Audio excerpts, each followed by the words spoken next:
everyone, it's Tiff and I'm finally back with another Tech Tuesday video from Tiff. What I'm going to be sharing with you today are a couple of tools that you can use to shorten a URL. I want you to think about a time whenever you were trying to share a link to a website with maybe your students or with a friend, and the URL was just really long. And something got lost in translation. That happens a lot. With these really long links, it's easy for characters or letters to get transposed and things to get mixed up, and then you never get that person to the website that you were trying to send them to. You can help remedy this situation by using these websites that help you shorten a link so that you have less characters and it's easier to share.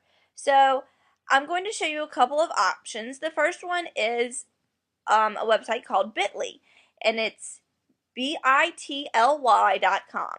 And when you go to Bitly's webpage, what you do is you take your URL that you've copied and you paste it right here in this window. And so you can see this is a link to a Google Doc spreadsheet that has lots of different iPad apps. And so if I wanted to share this with some of my teachers, you can see how many characters they have in this. That's just too many.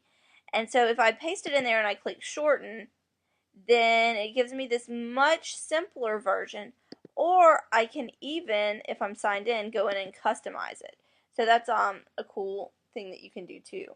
But if you don't want to sign in or sign up or anything like that, it still gives you a much shorter link to the same website, and that's much easier to share. Another option is tinyurl, and it's the same thing.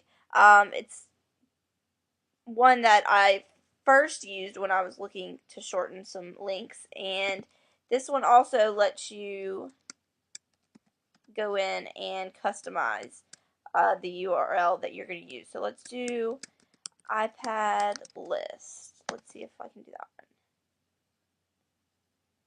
Not available.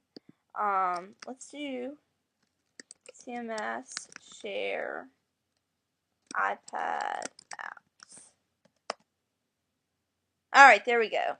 So it went from this to tinyurl.com/CMS share iPad apps. So that's really a lot simpler and a lot easier to go and send on to someone else. My favorite option that I'm using these days is goo.gl, and it's the Google URL shortener.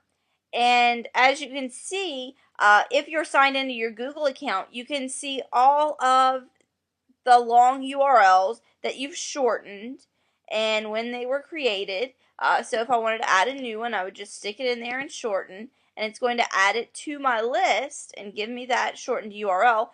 But the thing that I like best about the Google URL shortener, not only does it save all of the things that I've recently used, but I can also go to the details and check it out. A QR code's already been created for my shortened URL, so if I want to stick that QR code somewhere, I can just copy and save that, and it's really easy, and I love using QR codes, so that's fun. And it also keeps track of your stats. You know, I haven't really used this one, so there aren't any stats to see, but there's just a lot more options with the Google URL shortener that I prefer, since, you know, I use this a lot. It can help me keep track of what I use. So I hope that you will try out one of these URL shortening tools, and hopefully it will make your life easier and save you some time and frustration whenever you're sharing links. Until next time, I hope you have a great week. Bye.